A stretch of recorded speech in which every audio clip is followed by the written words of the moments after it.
¿Cómo están? Buenas tardes. ¿Qué tal? Baeyapa, bienvenidos a Crimen y Castigo aquí por ABC TV.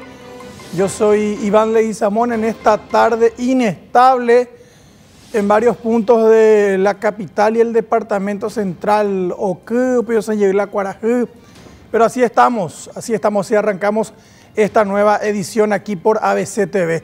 Estamos todos los días de 6 a 7 de la tarde en vivo y de 10 a 11 de la noche la repetición de este mismo programa. Hoy vamos a hablar otra vez de la fuga masiva, de la histórica fuga masiva. En realidad es el tema de toda la semana, tal vez va a ser uno de los temas del mes, incluso del año. Baeyapota. Pero en este primer bloque no vamos a referirnos todavía a lo que está pasando en Pedro Juan Caballero, donde les adelanto, hoy hubo 3 nuevos recapturados, 1 que se entregó y 2 que fueron localizados y detenidos de nuevo, entre ellos un ex policía, de quien les voy a contar enseguida y seguramente con los compañeros enviados especiales también. Vamos a tener todos los detalles de qué está pasando en Pedro Juan Caballero. Una gran batida policial, impresionante la cantidad de policías que fueron movidos desde Asunción, desde Ciudad del Este, desde Concepción, desde San Pedro. Más de un centenar de agentes de refuerzo llegaron para reforzar precisamente el operativo de búsqueda de los 76, oficialmente son 76 presos que escaparon el domingo de madrugada a través de un túnel en la penitenciaría regional de Pedro Juan Caballero, que pasó a ser la segunda fuga más grande de la historia del Paraguay. Vamos a hablar ahora mismo, de los otros grandes escapes. Y para eso les quiero mostrar, incluso ya pueden entrar ustedes, hay una nota muy interesante que está haciendo nuestra compañera Tatiana Condoretti en ABC Digital. Fugas masivas, la de Pedro Juan fue apenas otro capítulo en la historia. El material está contenido en la portada de ABC Digital. Ahí vemos el 19 de enero, cuando 75 reclusos de la penitenciaría de Pedro Juan Caballero pusieron literal y figurativamente pies en polvorosa. No estaban rompiendo ningún récord nacional, dice. Se podría decir que apenas estaban siguiendo una tradición que tiene como antecedente 2 grandes fugas masivas ocurridas en tiempo de la democracia. Una en 1993 y la otra en 1998. Y está contenida en esta información la tapa de ABC Color del día siguiente de la fuga masiva que ocurrió en la penitenciaría de Emboscada, en aquel entonces la considerada de máxima seguridad. En Emboscada, bueno, las tres mayores fugas. La primera, esta que vemos en pantalla, la de 106 presos. Al final después se dijo que fueron 108, pero inicialmente se contemplaron 106 evasiones. La segunda pasa a ser la que ocurrió el domingo en Pedro Juan Caballero, 76. Y la tercera evasión más grande, otra vez en Emboscada, en el 93, 67 reclusos. Vamos a ver ahora una infografía, una placa que preparó nuestro compañero Osvaldo Casenave del diario ABC Color de la sección policiales, simplemente para que tengan una noción. Principales fugas de presos. El 2 de junio de 1993, un total de 67 internos se fugaron de la cárcel de máxima seguridad de Emboscada. Poco después, uno de los evadidos muere ahogado en el río Piribebuy. El 26 de febrero de 1998 se escapan 108 presos otra vez de la cárcel de Emboscada, encabezados por Nelson Alfredo Escurra, tras asesinar al guardia cárcel Julio Torres y herir a otros custodios. Aunque durante la evasión también fueron asesinados un jubilado a quien le robaron la camioneta y un policía quien intentó auxiliar a los presos cuando no sabía que ellos estaban escapando. Y después las otras fugas sucesivas. 6 sicarios del PCC cuando fueron rescatados de Pedro Juan Caballero en 2011. 9 convictos liderados por el líder del clan Rotela, Armando Javier Rotela, se escaparon en 2012 de Misiones. 6 presos escaparon de la cárcel de Concepción en 2013. 4 criminales brasileños del PCC escaparon de Emboscada en 2016. Y la última gran fuga, pero que tuvo mucha connotación, fue el motín y la fuga de 3 miembros del PCC de la Penitenciaría Regional de Camburetá, Centro de Rehabilitación Social Cerezo. Los 3 después se entregaron de nuevo. Uno de ellos, un brasileño, ahora figura otra vez en la lista de evadidos de la cárcel de Pedro Juan Caballero. Decíamos, sacando a la cárcel de Amambay, quedan las otras 2 grandes fugas. La primera de 106 presos en el año 1998 y la que ahora pasa a ser el tercer mayor escape, el de 1993. Ambos escapes de la entonces cárcel de máxima seguridad de Emboscada. ¿Cómo está ahora mismo ese terreno? Preparamos un mapa interactivo para que se entienda cómo funciona. En el predio en el que anteriormente funcionaba solamente la cárcel de máxima seguridad, ahora hay 3 prisiones. Y eso les vamos a mostrar a continuación. Nos posicionamos siempre con nuestro mapa satelital sobre Paraguay. Tomamos como punto de referencia la capital Asunción, la ciudad de Emboscada, que corresponde ya al departamento de Cordillera, sobre la ruta PY03 a 40 kilómetros del microcentro capitalino. Una referencia, el lago Ipacaraí, que queda precisamente entre Ipacaraí, Areguá y San Bernardino. De Asunción pasamos, por ejemplo, por el aeropuerto Mariano Roque Alonso, después alcanzamos Limpio, que es la última ciudad del departamento central, y finalmente tenemos Emboscada, un municipio aledaño, Nueva Colombia.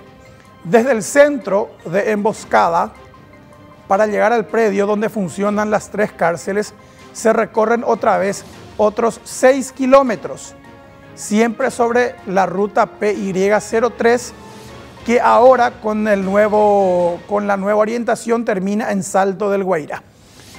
2.000 metros se recorren a su vez de nuevo desde la ruta 3 hasta el predio en el que se encuentran las 3 prisiones.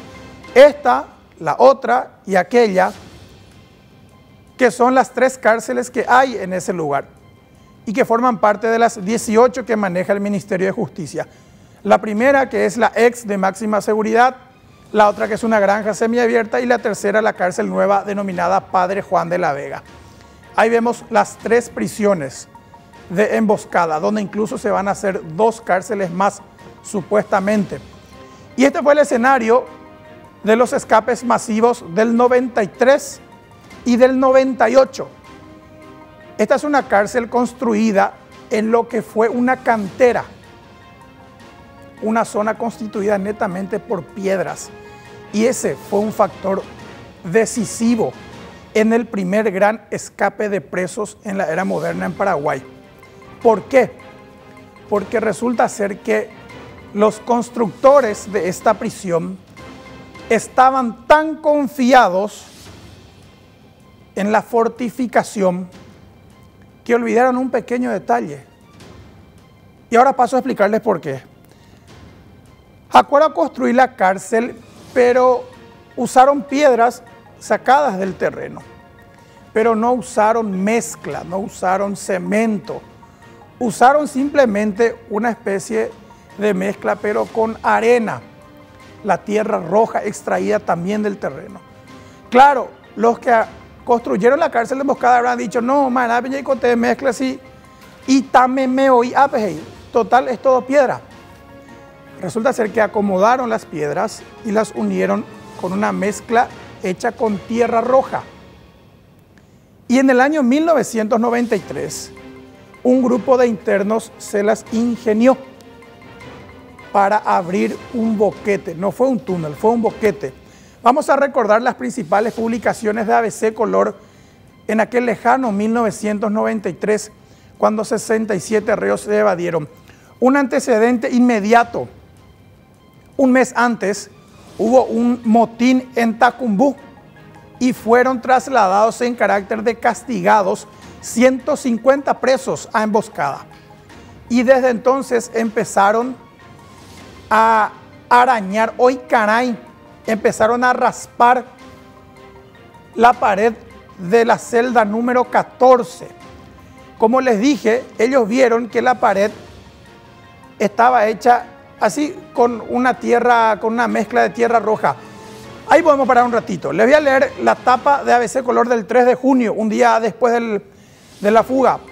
Pese a que el penal de emboscada estaba considerado como de alta seguridad, en la madrugada de ayer un total de 67 presos altamente peligrosos huyeron de la cárcel haciendo un boquete en la frágil pared de una de las celdas. Inmediatamente fuerzas combinadas del ejército, la policía y el Ministerio del Interior realizaron una persecución por las zonas aledañas a emboscada y lograron recapturar a un total de 14 presos fugados.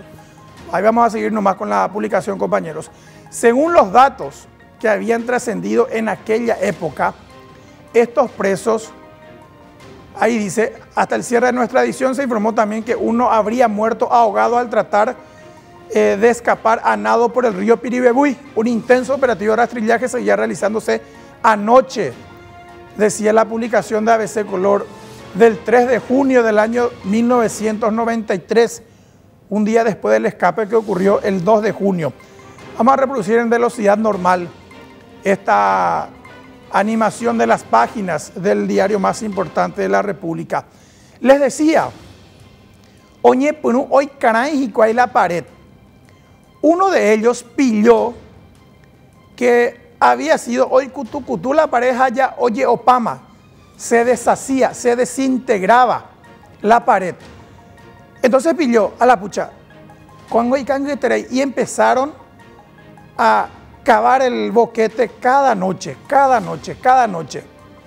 ¿Y cómo hacían? Con cualquier herramienta. Era como cavar sobre una alisada fresca. Ahí vemos el croquis de la cárcel. Ahí vamos a parar un ratito. Entonces iban cavando los internos de la celda 14. Oye, piró ojo la pared. Se iba pelando, se iba debilitando. Y a la par que iban retirando la mezcla endeble de tierra roja, iban sacando también las piedras que hacían de pared. ¿Y cómo disimulaban? Pues colocaban de vuelta al amanecer sus camas pegadas contra ese sector de la pared y por la cabecera de las camas ponían toallas, como si fuera que estaban extendidas nomás las toallas, como si fuera que un masainte y cuay. Entonces, eso fue una tarea relativamente fácil. En un mes, ellos retiraron todas las piedras, porque no se usaron ladrillos, se usaron piedras para construir la cárcel. Ahí vamos a darle de vuelta para continuar. Fue así que aquella madrugada del 2 de junio del año 1993, los 4 inquilinos, ahí está, ese es el boquete que hicieron. Los 4 inquilinos de esta celda avisaron a sus cómplices más próximos de Orero J. En realidad fue la noche previa de los perros Orero Cañitas y Nacoeno. Peyucero, Anga, Oye Abrir y el Portón, Peyupaité. 87 presos quedaron, no pudieron escapar. ¿Y cómo fue ese día del 2 de junio? Amaneció a las 5 de la mañana, 5 y media, los guardiacárceles fueron a abrir los portones de los pabellones. ¿Qué quiere decir eso? Empezaron a hacer circular libremente a los presos por toda la prisión, porque cada noche todos los pabellones se cierran, se llavean con candado, pero 5 y media de la mañana o a la guardia cárcel a abrir paitela por toncuera para que un preso pudiera circular libremente de un pabellón a otro. Corrió el rumor de que habría un escape masivo, de que los de la celda 14 del frente tenían la manera de escapar, y sigilosamente cada preso que estaba enterado del plan, Ñembotau y Jabete, en Bariré, empezaron a irse todos hacia el pabellón del frente y entraban guaú de visita a la celda 14. Pero lo que hacían en realidad, entraban a la celda y salían por el boquete y directamente ganaban la zona de esterales. 500 metros aproximadamente hasta el primer cauce de un arroyo. Así fueron saliendo sucesivamente.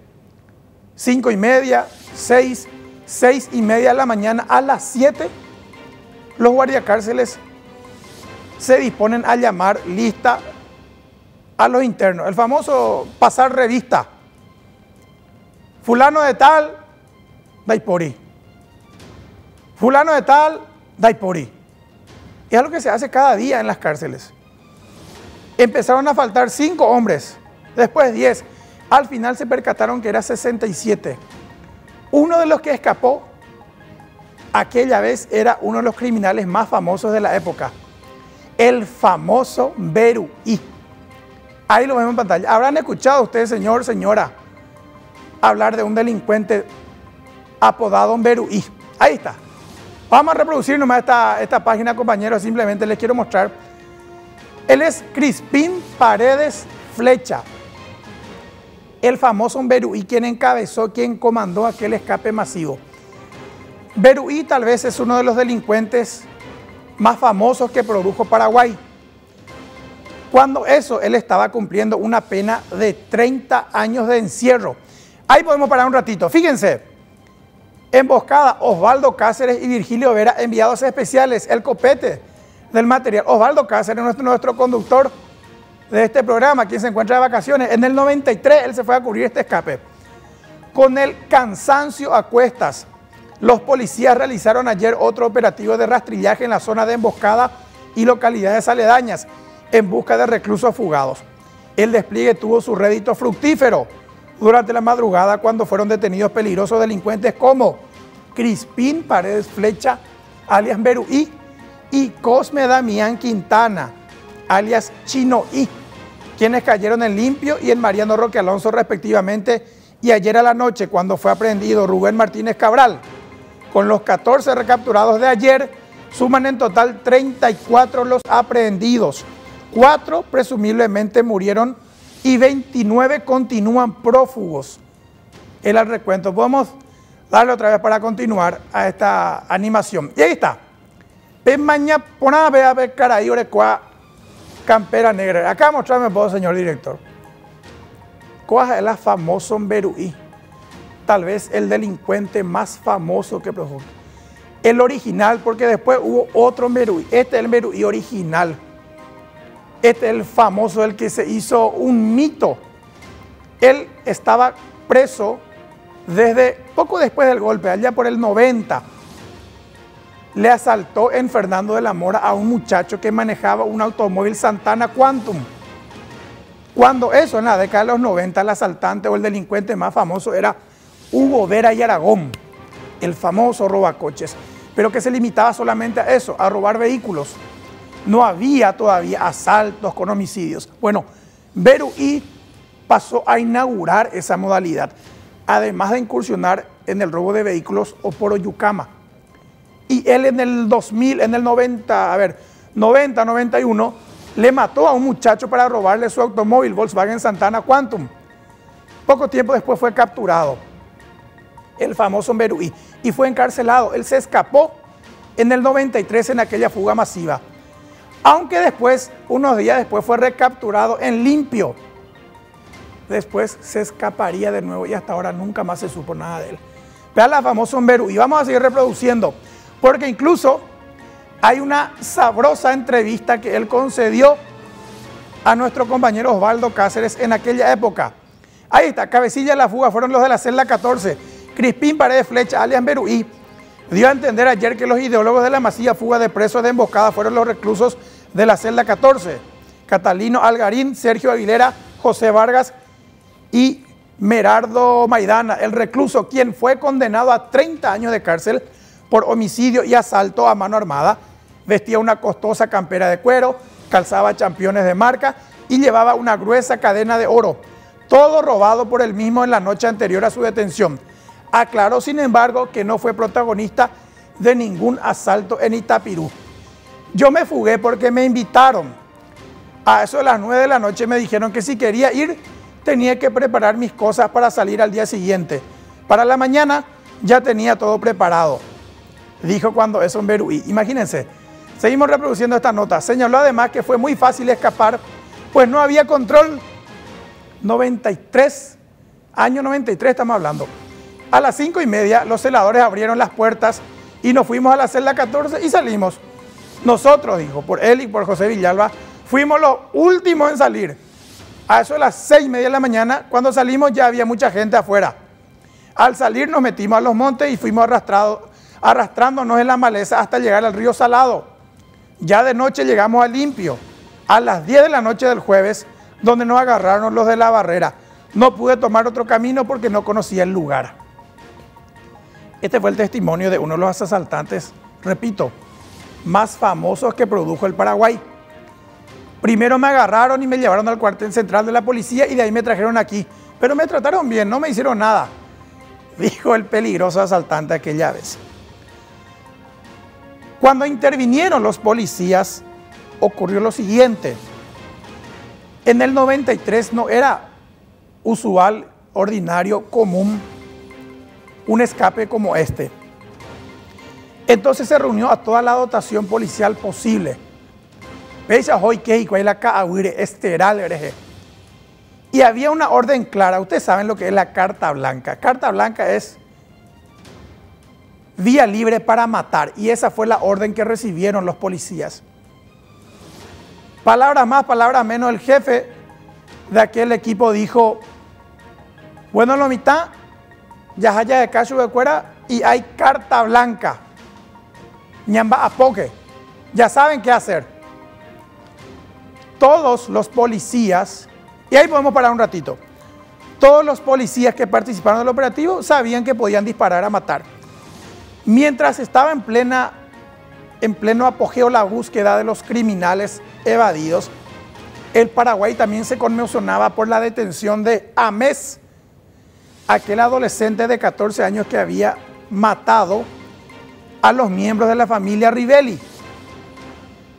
Y mientras un titular de etapa de ABC decía que remuevan al director de la cárcel de Emboscada, otro más importante de esa semana decía: la policía no duda de que el menor cometió atroz crimen. Se refería al menor en aquel entonces conocido con las iniciales, por sus iniciales, que formaban la palabra Amés, el asesino de la familia Rivelli, quien cayó preso justo también en aquella época. Se usaron los primeros operativos con helicópteros y había un helicóptero artillado que tenía un tirador preparado.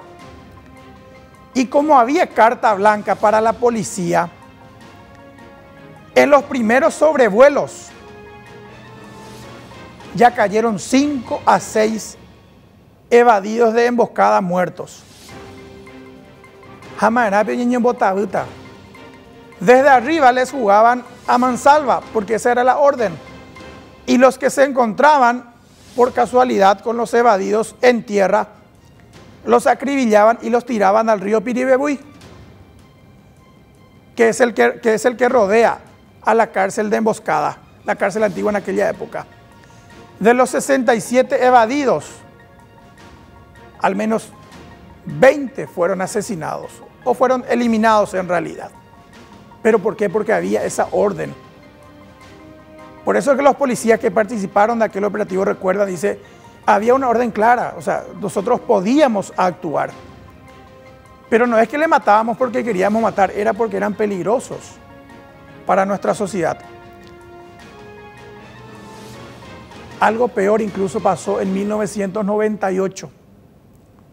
Ahí sí la carta blanca era incluso mucho más justificada. ¿Por qué? Porque los 106 presos que escaparon ya en el 98 atropellaron la armería de la cárcel de Emboscada.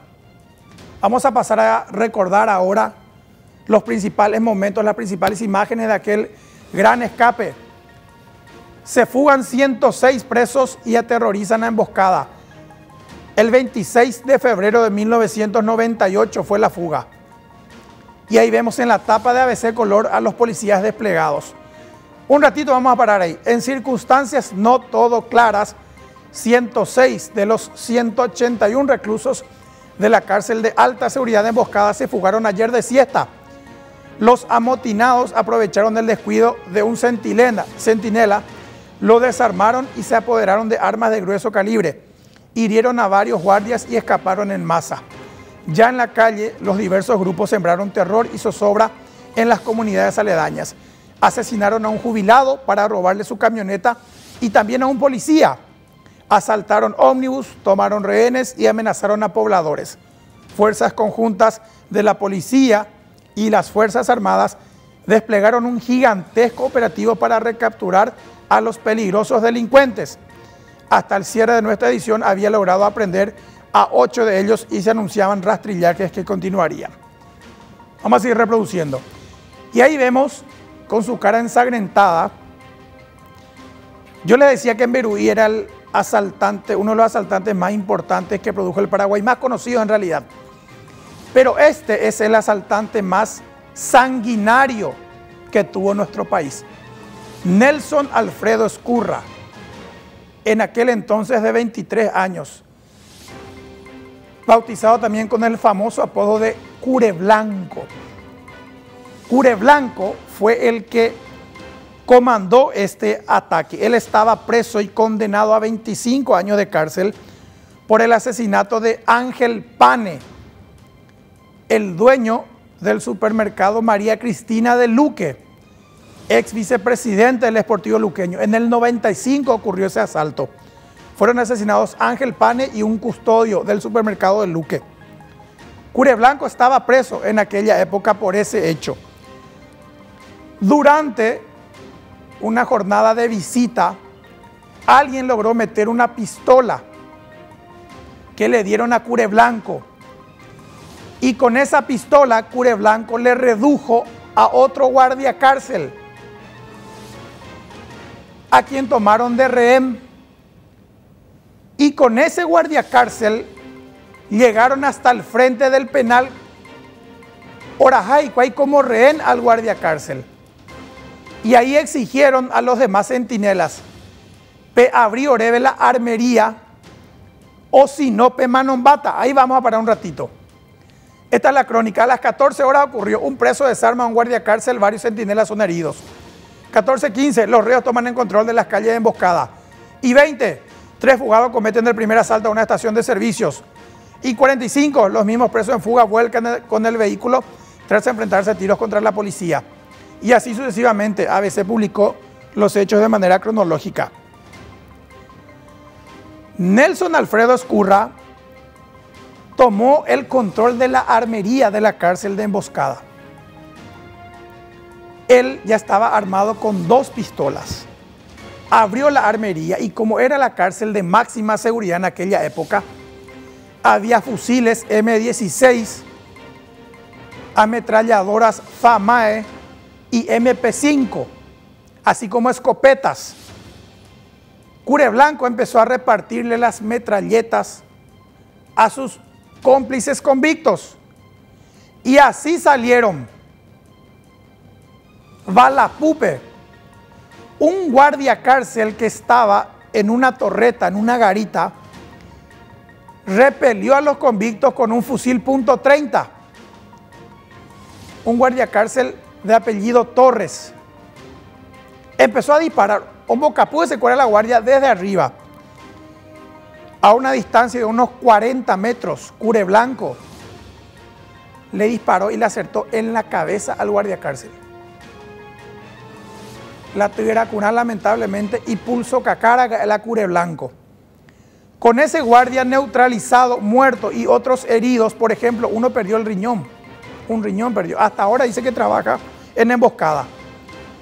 Con ese guardia muerto y los otros heridos, los 106 presos salieron de Emboscada. Dios nos guarde. Sarambí. Caminaron los 2000 metros hasta la ruta y ahí subieron los integrantes de un grupo, Oyupico y de un colectivo. Un colectivo que iba de Emboscada hacia Arroyos y Esteros.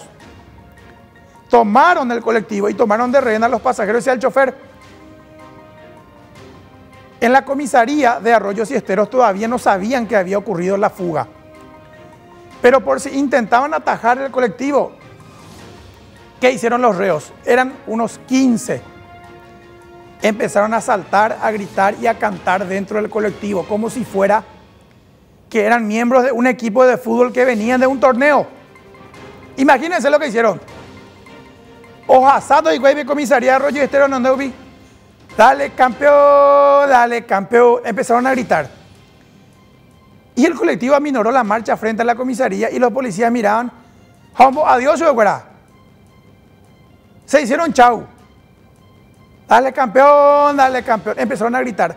Así los primeros 15 eludieron a la policía y ya viajaron hacia el departamento de San Pedro. ¿Qué hizo Cureblanco? Sobre la ruta le asaltó a una familia, a un jubilado que viajaba con su familia y le mató para robarle su camioneta. Él y otros 2 presos. Ya acumulaba 2 víctimas Cureblanco, el guardia cárcel y el jubilado al cual le sacaron su camioneta sobre la ruta 3. Ya con la camioneta Cureblanco manejando, vino hacia Limpio. Pero como había llovido recientemente, la camioneta L200 medio que sin la tapé y sin. Entonces la camioneta cayó a una cuneta en Limpio, frente a una pollería. En esa pollería estaba un suboficial de la comisaría de Limpio. Oyoguata es pollo. Y de repente vio la camioneta que cayó. José Antonio Torres era el centinela asesinado por Cureblanco. Y ahí vemos a sus compañeros transportando el féretro. A la Cureblanco, la camioneta recibe la cuneta, ¿ve? Y el policía que estaba por comprar pollo vio el accidente y se acercó, corriendo se acercó. Pero el policía en realidad lo que quería era auxiliar a los accidentados. Él no sabía todavía en ese momento que había ocurrido la fuga masiva. Y se acercó a la escena. Batecovi, los amigos Peimponapio, preguntó el policía a los 3 convictos. Sí, tranquilo, ayúdanos a salir, le dijo Cureblanco. Y el policía le pasó la mano a Cureblanco y le estiró de adentro del habitáculo del vehículo. Ni bien le estiró, Cureblanco le desarmó al policía y luego le ejecutó con otro balazo. La esposa de ese policía asesinado era también coincidentemente la cocinera de la comisaría de Limpio y estaba a punto de tener a su bebé. Ese policía no llegó a conocer a su hijo porque pasó a ser en menos de media hora la tercera persona asesinada por Nelson Alfredo Escurra, alias Cureblanco. Ahí ellos robaron otra camioneta y escaparon, pero en una persecución fueron detenidos. Pero ellos fueron detenidos como robacoches nomás en principio y fueron llevados a la comisaría de Limpio. Y para cuando Cureblanco llegó a la comisaría de Limpio, a ella se sabía que había ocurrido la fuga masiva. Y se van otros policías de refuerzo, llegan a la estación de policía y encuentran a Cureblanco sentado con una herida de bala en la pierna. Y le preguntan al oficial de guardia, ¿este quién es? No, ahora robó una camioneta y le perseguimos y la agarramos. Los vecinos vieron y la agarramos. Hey. Se acerca un policía de investigaciones que le conocía, le mira a Cureblanco y le dice, Deo Cureblanco, Jesús. Y le agarra al oficial de guardia y le dice, oficial, este es Cureblanco, él tiene que estar preso en Baico y Ave, le dice. Entonces, ¿cuál la cañía fue emboscada ahí? Y ahí le agarran a Cureblanco, le preguntan y Cureblanco efectivamente reconoce haber sido el que se escapó. Inmediatamente después ya llegan testigos y le identifican a él como el asesino del policía. Después también ya se supo que le había matado a un jubilado para robarle su camioneta. Y al guardia cárcel, ahí vamos a parar un ratito con esta foto. Cureblanco es el que está sentado. Este es Cureblanco, Nelson Alfredo Escurra. Y todos estos son los demás recapturados de la cárcel de emboscada en el 98. Y él tenía una herida de bala en la pierna izquierda. Producto justamente de una persecución. Los policías le agarraron pensando que era un robacoches. En realidad, él acababa de matar a un guardia cárcel, a un jubilado y a un policía. ¿Cómo terminó esta historia? 108 evadidos. Se dijo después. De los 108, unos 60 fueron recapturados Por ende, casi 50 nunca más fueron localizados. De esos casi 50, aproximadamente 40 fueron eliminados por la policía y arrojados al río Piribebuy. Aunque también hubo al menos 5 a 10 presos que se ahogaron tratando de cruzar el Piribebuy. Justo al día siguiente, después de la fuga masiva, hubo una feroz tormenta e inundó toda la zona, todos los esterales. Una tragedia anexa pudo haber sido el ahogamiento de 5 policías. Empezó la batida por los esterales y los policías empezaron a avanzar. Estaban en un esteral muy profundo y uno de los agentes cayó a una especie de pozo. Al caer, ojo, paiteó la fondo, les tiró a sus camaradas y tratando de salir fueron estirándose uno al otro. Al final los 5 miembros de una patrulla casi murieron también ahogados en el inicio de los rastrillajes. Y en los días sucesivos fueron cayendo más presos de emboscada. Con el transcurso de los días, muchos presos se entregaron a raíz del cansancio por permanecer tanto tiempo en el monte y a raíz del hambre. Algunos fueron delatados por sus propios familiares porque sabían que había carta blanca. Se sabía que la policía tenía autorización para matar a cualquier evadido de emboscada que encontraran por la calle. De hecho, así se hizo. Tras la fuga masiva de 1998, que fue la más grande de la historia del Paraguay, la policía ejecutó lo que fue su último gran operativo de exterminio, legalizado, porque era legal y con orden vigente. Es decir, la última gran cacería humana ejecutada por la policía se dio hace 22 años, 24 en realidad, cuando ocurrió este gran escape. A la vuelta de la pausa le vamos a hablar de lo que está pasando en Pedro Juan Caballero, también tras esta gran fuga del domingo a la madrugada.